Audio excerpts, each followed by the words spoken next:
انسانوں میں سب سے بڑا جذبہ، سب سے بڑا موٹیو جنسی ہے۔ اللہ نے بڑی کشش رکھی، مرد میں عورت کے لیے، عورت میں مرد کے لیے، لیکن عورت پیسیو ہے، مزاجن، وہ اقدام نہیں کرتی، آگے نہیں بڑھتی، مرد اقدام کرتا، آگے بڑھتا۔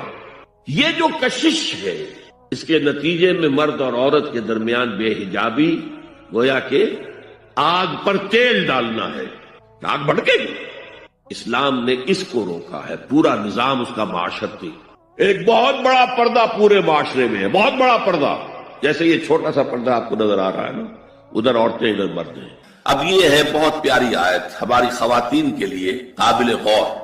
نیک بیویاں تو وہ ہیں جو تابع دار ہوں، اطاعت کیش ہوں، مردوں کا کہنا مانے، ان کی اطاعت کرے۔ حافظات للغیب، اور غیب میں ان کے لیے محافظ بنے، ان کے مال کا کی بھی حفاظت کرے۔ یہ نہیں خیانت کر کے شوہر تو گیا ہوا جو چاہو اس کے مال میں سے جس کو میں جو چاہوں دے دوں، نہیں، یہ اس کا مال جو ہے وہ اسی کا ہے، اس کی خیانت نہیں کرے گی، وہ امانت کے ساتھ حفاظت کرے گی، اور اس کے علاوہ اپنے نفس کی حفاظت کرے گی، اس لیے کہ وہ بھی اب شوہر کی امانت ہے۔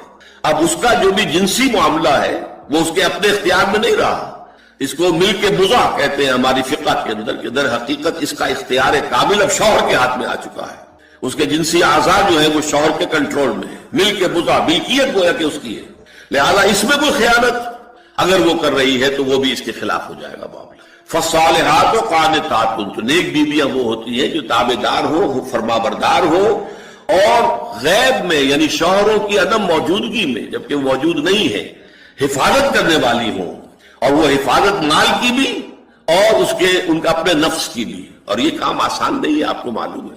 شوہر کبھی 4 مہینے کے لیے باہر چلا گیا ہے، کبھی 1 سال کے لیے باہر چلا گیا ہے، عورت کے لیے اپنے نفس کو تھامے رکھنا، اپنے جنسی خواہشات کو، فرض کی جوان عورت ہے، اس کی اپنی بھی، اس کی بھی تو نفسانی خواہشات ہیں، تو آسان کام نہیں ہے۔ یہی وجہ ہے، آپ کے علم میں ہوگا کہ واقعہ بڑا عجیب پیش آیا تھا، اس کو بیان کرتے ہوئے شرم بھی آتی ہے۔ حضرت عمر رضی اللہ تعالیٰ عنہ اپنی رات کے گشت میں ایک مکان کے پاس سے گزر رہے تھے، تو انہوں نے سنا کہ ایک عورت جو ہے وہ بڑے درد بھرے الفاظ میں کچھ گا رہی ہے۔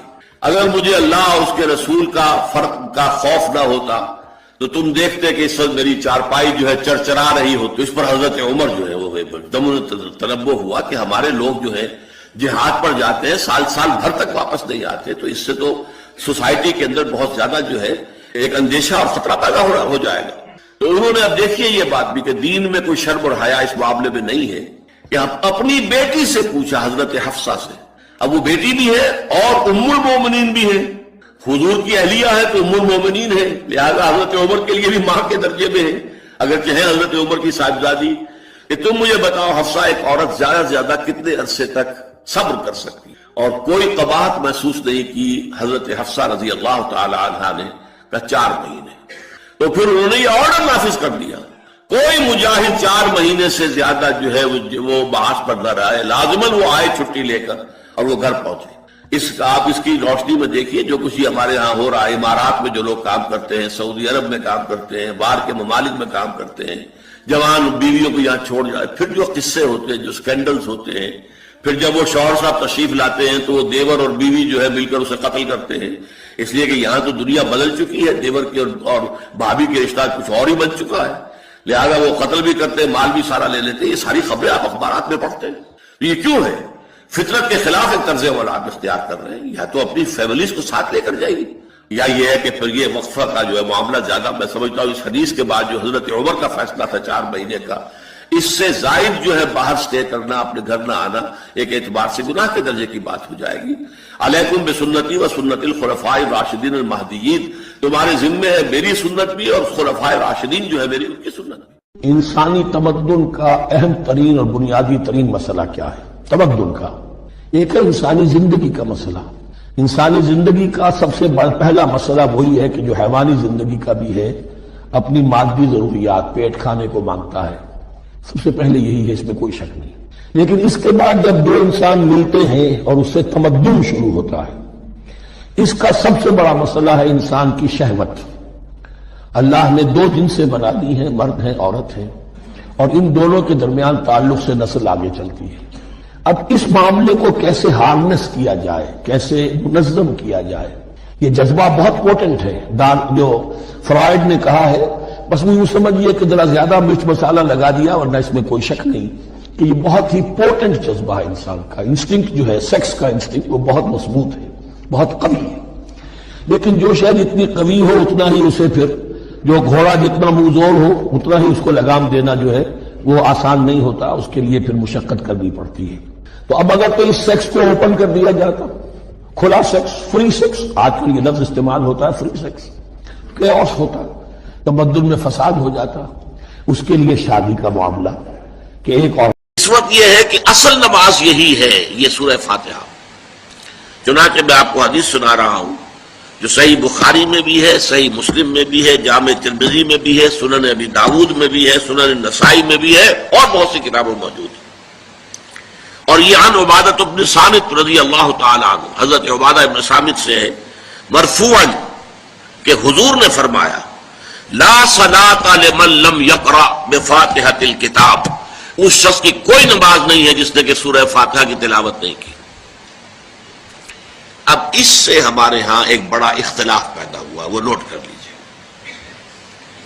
ایک رائے یہ ہے آپ اگر علیحدہ نماز پڑھ رہے ہیں تو ظاہر بات ہے کہ آپ کو ہر رکعت میں خود پڑھنی ہی پڑھنی ہے سورہ فاتحہ.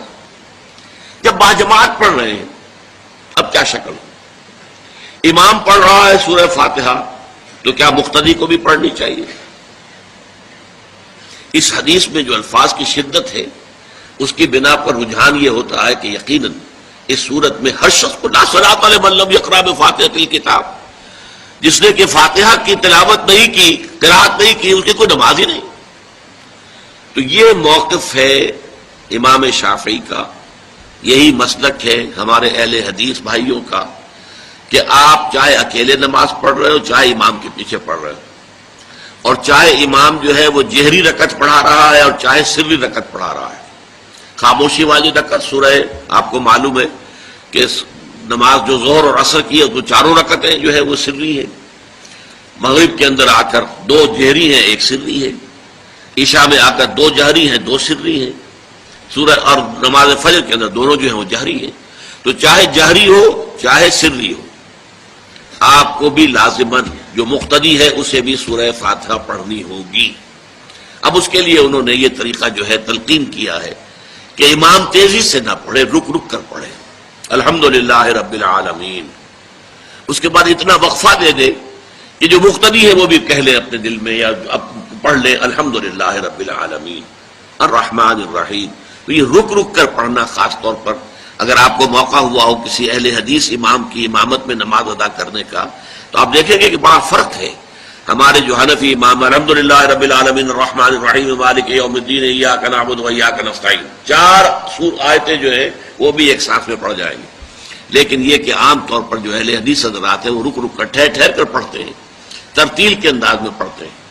یا پھر دوسری شکل انہوں نے ایک اور کی ہے، یہ آپ سعودی عرب میں جب کبھی نماز پڑھیں گے اور آپ پڑھی ہو آپ نے تو وہاں آپ دیکھیں گے کہ امام جو ہے وہ سورہ فاتحہ پڑھنے کے بعد کوئی 1 منٹ جو ہے خاموش رہتا ہے تاکہ آپ اب جو مقتدی ہیں وہ اس وقفے میں وہ اب سورہ فاتحہ پڑھ لیں. پھر وہ قرات کرے گا، کوئی اور آیات اس نے شامل کرنی ہے تو بعد میں شروع کرے گا، درمیان میں وقفہ ہوگا. لیکن ایک مسلک یہ ہے، اور یہ مسلک جو ہے یہ در حقیقت قرآن مجید کی ایک آیت کے اوپر مبنی ہے. سورہ اعراف کے آخر میں فرمایا گیا وَإِذَا قُرِئَ الْقُرْآنُ فَاسْتَمِعُوا لَهُ وَأَنصِتُوا، جب قرآن پڑھا جا رہا ہو تو توجہ سے اسے سنو، خود خاموش رہو. اب یہ قرآن مجید کی آیت ہے. اس کے بنا پر ایک رائے یہ ہے کہ آپ امام کے پیچھے سورہ فاتحہ نہیں پڑھیں گے، پڑھا جا رہا ہے سنو اس کو، خود خاموش رہو. اور اس کے لیے وہ دلیل دیتے ہیں